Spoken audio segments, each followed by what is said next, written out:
os olhos, vamos orar mais uma vez. Muito obrigado, Pai, porque nós temos essa oportunidade de estarmos em Tuas mãos nessa noite. Nós temos a oportunidade de ouvi-lo e nós temos a oportunidade de ouvir também a Tua palavra, a Tua voz. E nessa noite nós pedimos que o Senhor fale ao nosso coração de acordo com a Tua vontade, que nós possamos ter a mente aberta para entender as Tuas promessas e que o Senhor tire de nós todo o cansaço, todos os pensamentos paralelos, para que nós possamos ter a mente aberta para ouvi-lo, porque nós oramos com perdão dos nossos pecados, em nome de Jesus, amém. Boa noite para você, é muito bom vê-lo aqui nesse culto de oração. Não sei como você tem passado a sua semana, mas eu sei que quando a gente para tudo que nós fazemos para ouvir a voz de Deus, a gente consegue ficar mais perto dele. Nós tivemos a semana passada, muito agitada aqui na igreja. Eu não sei se os irmãos perceberam, mas alguns jovens não estavam aqui. Nós estávamos fazendo uma missão evangelística numa cidade chamada Ventania, que é aqui no interior do Paraná, e nós estávamos dando estudos bíblicos, falando de Jesus. Nós consertamos a casa de um senhor de idade que não tinha condições, e nós fizemos muitos projetos sociais, e sábado nós encerramos a missão Caleb, e eu ainda não tinha visto a igreja esse ano por esse motivo, mas é muito bom estarmos aqui mais uma vez juntos, e nos próximos cultos nós vamos mostrar algumas fotos, alguns vídeos de como que foi o nosso projeto evangelístico que nós fizemos. Irmãos, antes de nós começarmos a nossa meditação dessa noite, eu gostaria de fazer uma pergunta, e você que nos assiste pela internet também fique à vontade para nos responder. Você já pensou na sua identidade e no seu valor? Qual que é a sua identidade? Alguém já perguntou para você? Aí você tira um RG do bolso, aqui é minha identidade, mas não é essa que eu me refiro. Qual é o seu valor pessoal? O que você conhece de você mesmo? Você já parou para fazer essa análise?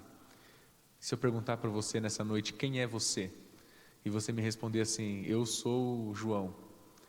Eu posso responder, mas eu não quero saber o seu nome, eu quero saber quem é você. E a pessoa fala, eu sou médico. Muito bem, mas não foi a sua profissão que eu perguntei, quem é você? Eu sou filho do seu Francisco. Tudo bem, não perguntei do seu pai, quem é você? E a gente fica pensando, puxa vida, que resposta que eu dou? Quem sou eu? Eu sou aquela pessoa que trabalha em tal lugar. Geralmente nós respondemos a nossa identidade nas primeiras respostas. Então, quem é você? Eu sou filho do João. Eu me coloco nessa identidade. Se alguém perguntar para você hoje, qual é o seu valor? O que você responderia? Eu sou um filho de Deus, eu sou um candidato à salvação, eu estou apenas de passagem nesse mundo. A Bíblia conta-nos uma história muito bonita, e nós vamos falar sobre ela daqui a pouco. Mas primeiro nós precisamos falar sobre uma cidade que você já ouviu muitas vezes e talvez a gente não saiba muito sobre ela. Você já ouviu falar em Jerusalém? Jerusalém, todos ouviram, né? É impossível alguém estar na igreja e nunca ouvir esse nome, Jerusalém. Quando você ouve a palavra Jerusalém, o que vem à sua cabeça? A minha cabeça, tão antenada também nas notícias do mundo, eu ouço Jerusalém.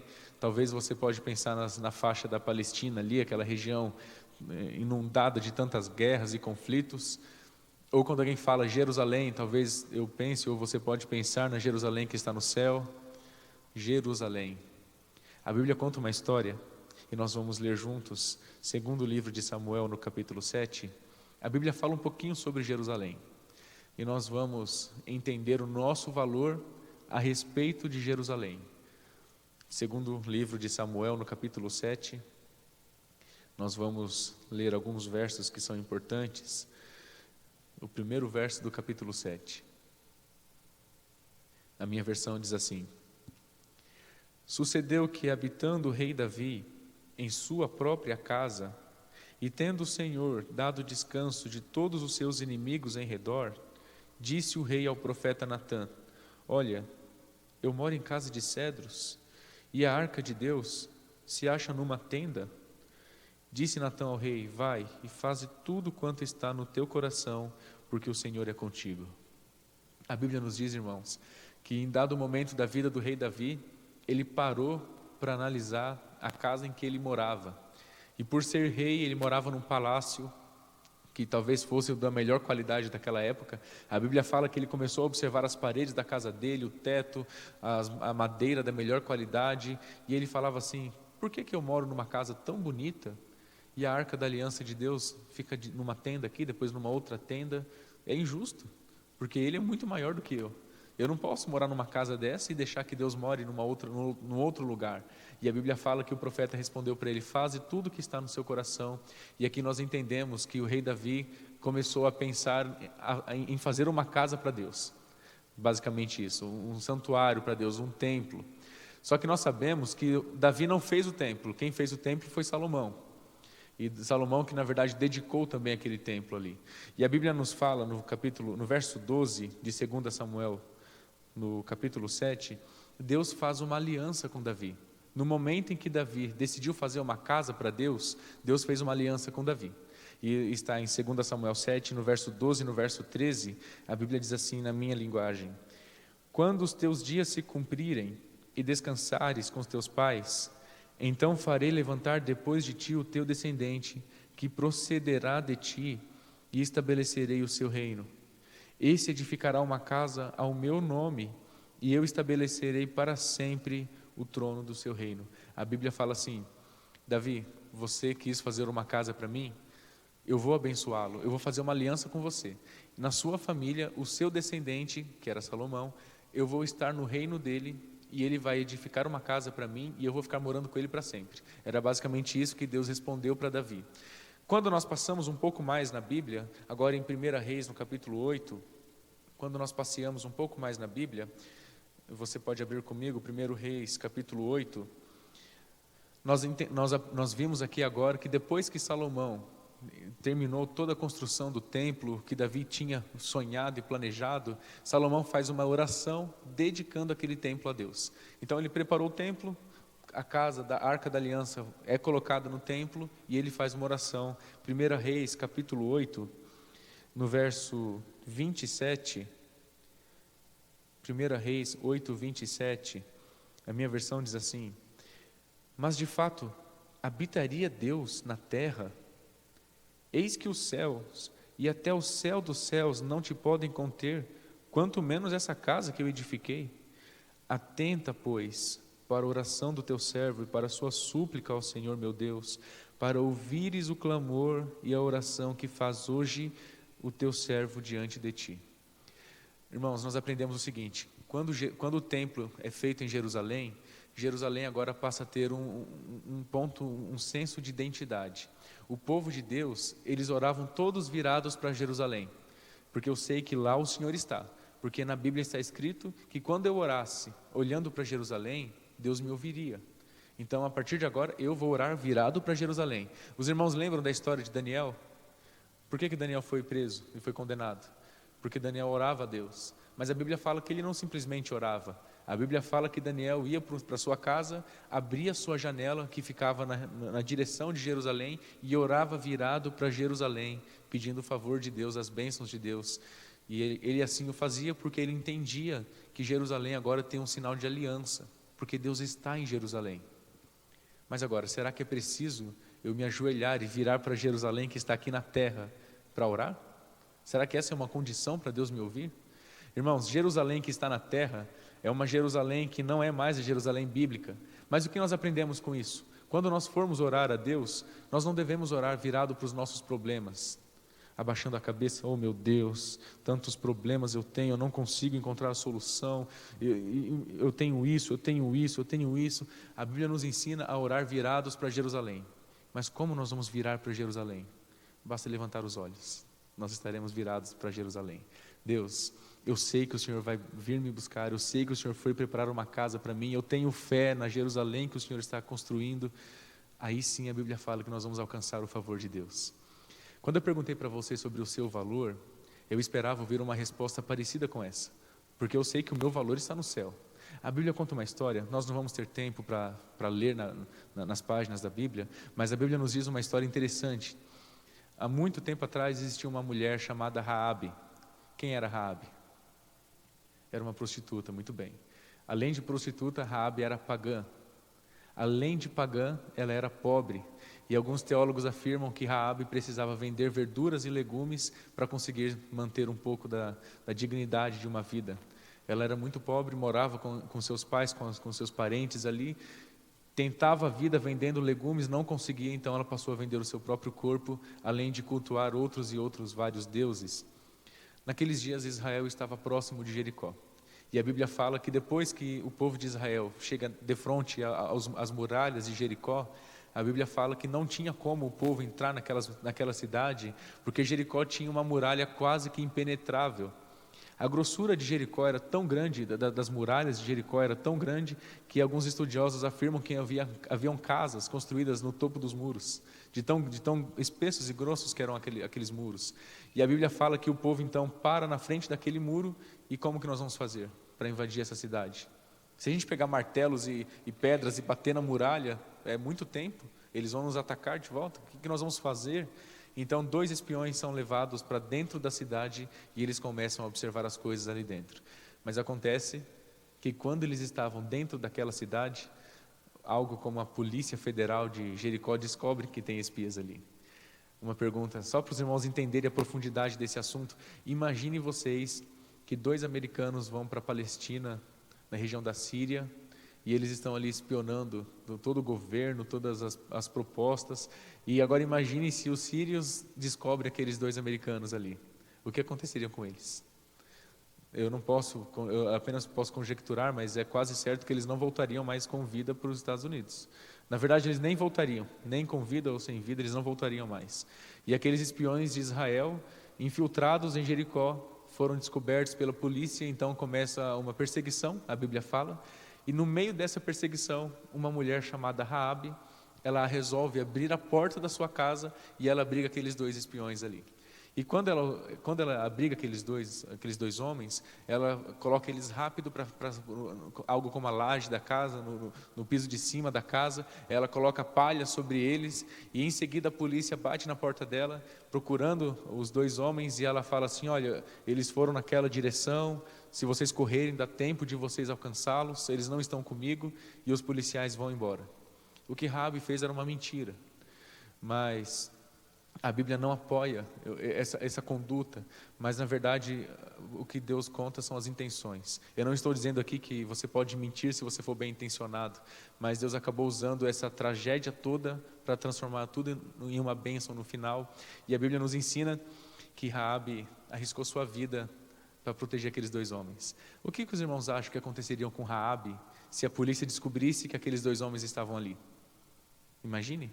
Uma mulher, na verdade, por ter nascido mulher, Raabe não tinha valor nenhum, só porque nasceu mulher. Naquele tempo, irmãos, a mulher tinha apenas um valor, que era o valor da reprodução humana, só, nada mais. Não poderia ter voto, não poderia falar em órgãos públicos, não poderia sair de casa à vontade, tinha que cobrir todo e qualquer pedacinho de pele do seu ombro, e a mulher só tinha valores apenas reprodutivos, nada mais do que isso. Mas além de Raabe ser mulher, Raabe ainda era prostituta, então ela estava aqui e ela caiu nesse nível aqui, porque era prostituta. Não tinha o mesmo valor das outras mulheres. Além de ser prostituta, Raabe era pobre, então ela tinha um valor quase nulo, nenhum valor praticamente. Nenhum homem queria casar com uma prostituta. Então Raabe não tinha nenhum valor. E se eu perguntasse, e se Raabe estivesse aqui? E se eu perguntasse para ela, Raabe, qual é o teu valor? Conforme eu perguntei para os irmãos na introdução, o que vocês acham que Raabe responderia? Eu sou prostituta, eu não tenho valor nenhum. Todo mundo fala que eu sou menosprezada porque eu sou mulher e de fato eu não tenho valor nenhum. Eu imagino que essa não seria a resposta de Raabe. Irmãos, muitas vezes nós temos um costume muito intrínseco de pegar os valores que as pessoas nos atribuem e achar que isso é verdade. Oh, mas você mora numa casa dessa, nessa rua? Não, você é classificado como pertencente a tais amigos, você não pode se juntar a nós. Não é verdade? Talvez eu não tenha tanto valor porque eu moro naquela casa. Puxa, mas você ainda mora com seus pais? Não, mas que falta de vergonha, você não tem que fazer isso. Puxa, é verdade, eu não tenho valor porque eu moro com os meus pais. Não, mas você ainda está fazendo a faculdade com 35 anos? Que coisa, mas já era para você estar formado. Puxa, é verdade, eu não tenho valor porque eu estou na faculdade ainda. Imagina, o que seria da nossa vida se a gente desse ouvidos para aquilo que o mundo coloca como sendo a nossa identidade? A Bíblia nos passa uma imagem de que Raabe não acreditava que aquela identidade que o povo falava era dela. Ela sabia que por maiores que fossem os problemas que ela enfrentava, ela tinha um valor, e ela sentia isso. Ela sabia que ela não foi feita para ser taxada como alguém sem valores. Ela sabia que algum princípio, alguma qualidade ela tinha no coração dela. E por isso Raabe arriscou a vida para salvar aqueles 2 homens. Se os policiais descobrissem que Raabe estava escondendo 2 espias estrangeiros, militares, Raabe seria assassinada, a família também seria assassinada e eles ainda teriam fogo na casa dela, de tão crime, um crime tão grave que aquilo seria. Quando Raabe arrisca sua vida para salvar aqueles 2 espiões, a Bíblia nos permite entender o seguinte: eu vou fazer isso porque não é uma coisa simples de se fazer. Tem algo muito profundo por detrás da minha atitude de salvá-los. Então Raabe arrisca sua vida porque ela tinha uma identidade e ela sabia que a identidade dela estava ao lado de Deus. Onde está a sua identidade? A sua identidade está do lado dos problemas que as pessoas falam que você tem, ou a sua identidade está do lado do Deus que pode solucionar os seus problemas? E a Bíblia fala então que Raabe, arriscando a sua vida, fez um combinado com aqueles homens. Raabe disse assim: olha, eu agi com bondade com vocês, eu arrisquei a minha vida por vocês, e eu sei que vocês têm um Deus muito poderoso, e a Bíblia fala que na verdade o meu povo está desmaiando de medo desse Deus que vocês têm. O único pedido que eu faço: quando vocês invadirem minha cidade, mantenham a minha vida e a da minha família, não nos matem. E os 2 espiões falam: nós faremos isso, nós vamos poupar a sua vida com uma condição: coloque, no dia que nós entrarmos, coloque um cordão vermelho pela janela, e nós vamos invadir a sua cidade, mas nós vamos ver aquele cordão vermelho e nós vamos salvar você e a sua família. Depois de alguns dias, resumindo a história, o povo invadiu Jericó. Eles destruíram tudo que eles viam pela frente, e quando eles perceberam aquela casa com cordão vermelho, eles entraram, tiraram Raabe, os parentes de Raabe, e separaram eles da guerra, protegeram eles. E agora nós temos uma pergunta. A Bíblia não fala muito sobre isso, mas o que vocês acham?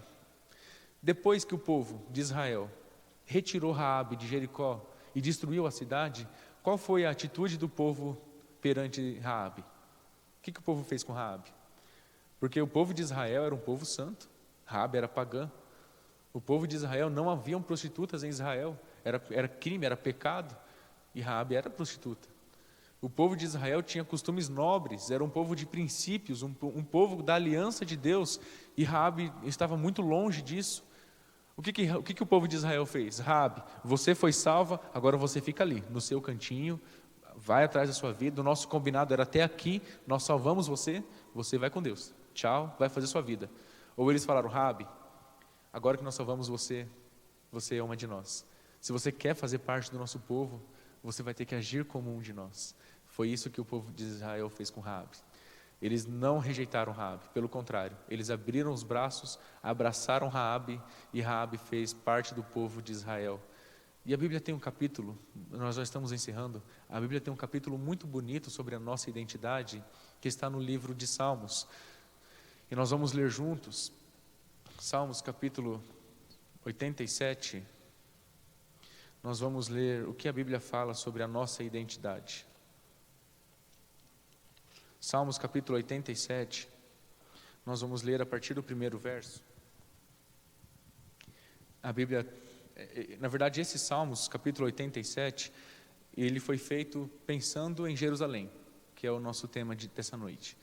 Salmos capítulo 87, a partir do 1º verso, a Bíblia diz assim: fundada por Ele, ou seja, por Deus, sobre os montes santos, o Senhor ama as portas de Sião mais do que as habitações todas de Jacó.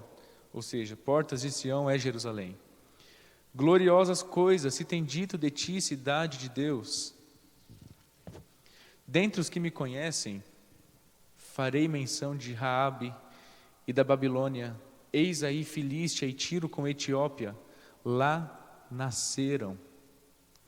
E com respeito a Sião se dirá: este e aquele nasceram nela, e o próprio Altíssimo a estabelecerá.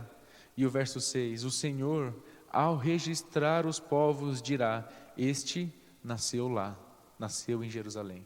Irmãos, aonde Raabe nasceu? Aqui no mundo, na terra? Raabe era de Jericó. E por que que a Bíblia fala que Raabe é de Jerusalém agora? Raabe nasceu em Jerusalém, porque a identidade de Raabe não era Jericó. Onde você nasceu? Eu nasci em São Paulo, eu sou paulistano, igual irmão Xisto. Onde você nasceu? Eu nasci em Curitiba. Não, você não nasceu em Curitiba. Você está aqui em uma simples passagem.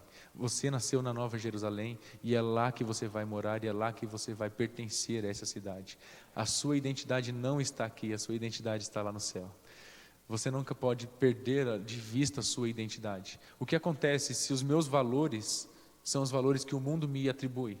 E eu coloco a minha identidade nesses valores tão falsos que o mundo me dá. O que acontece se a minha identidade fica apenas nesse mundo?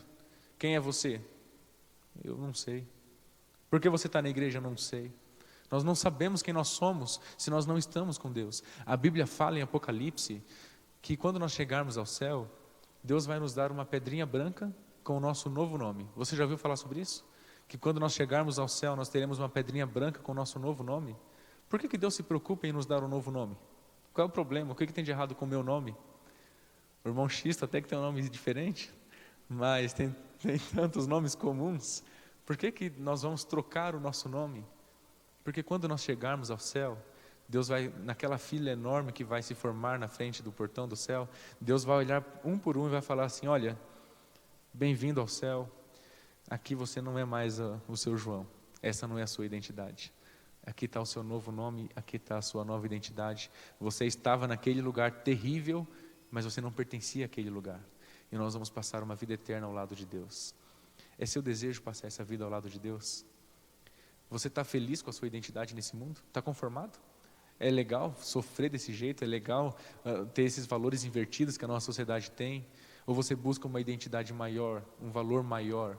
Ou você sabe que você não nasceu nesse mundo para você sofrer? Ou você entende que o seu valor vai muito além daquilo que as pessoas falam que você é? Raabe tinha tudo para ser uma pessoa depressiva. Tinha tudo, todas as características possíveis ela tinha. Mesmo assim, a Bíblia fala que Raabe entendeu que Deus tem um plano para a vida dela e ela se entregou nas mãos desse Deus tão maravilhoso. O que me impressiona na Bíblia é que Deus não nos trata de acordo com aquilo que nós mereceríamos ser tratados. O que me impressiona na Bíblia é que Deus nos trata de acordo com a identidade que Ele preparou para nós, filhos do Rei, cidadãos da Nova Jerusalém. Que Deus te abençoe, meu irmão, que você entenda que a sua identidade não está nesse mundo. Deus criou você para você pertencer à Nova Jerusalém, e quando Jesus voltar, você vai entender que a sua identidade realmente estava no céu e não nessa terra. Nós vamos ficar em pé e nós vamos cantar mais um hino e ao final nós vamos orar juntos.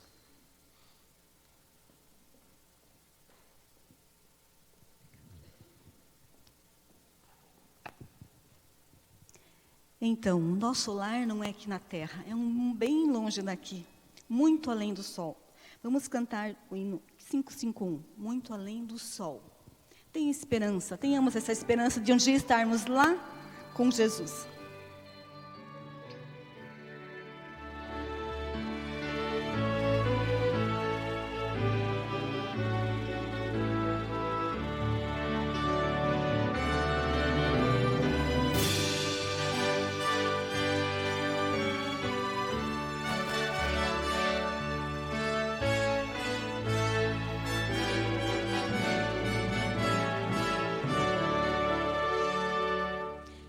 Aqui no mundo não tenho riquezas,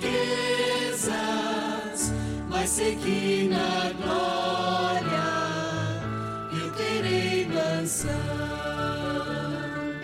Com minha alma triste, em meio à pobreza, de mim Jesus Cristo teve compaixão.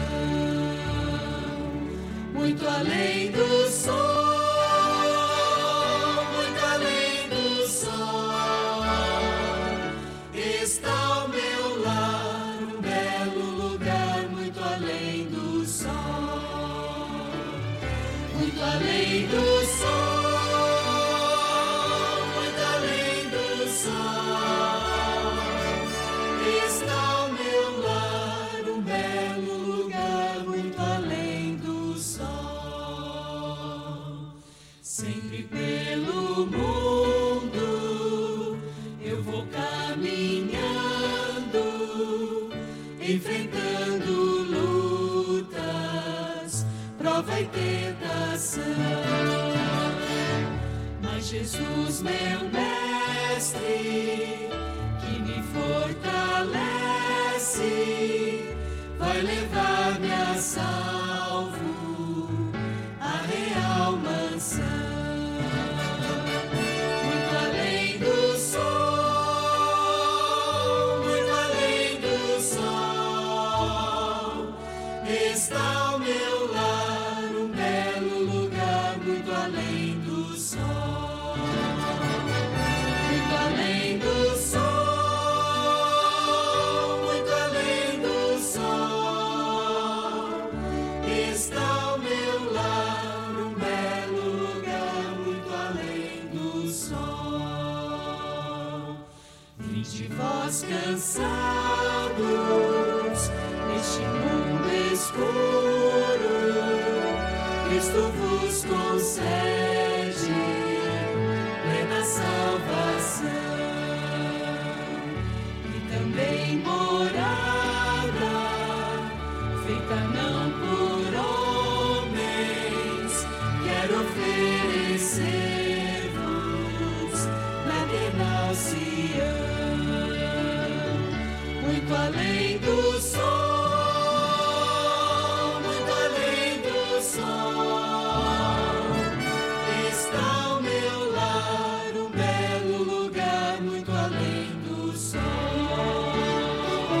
Muito além do sol, muito além do sol, está o meu lar, um belo lugar, muito além do sol.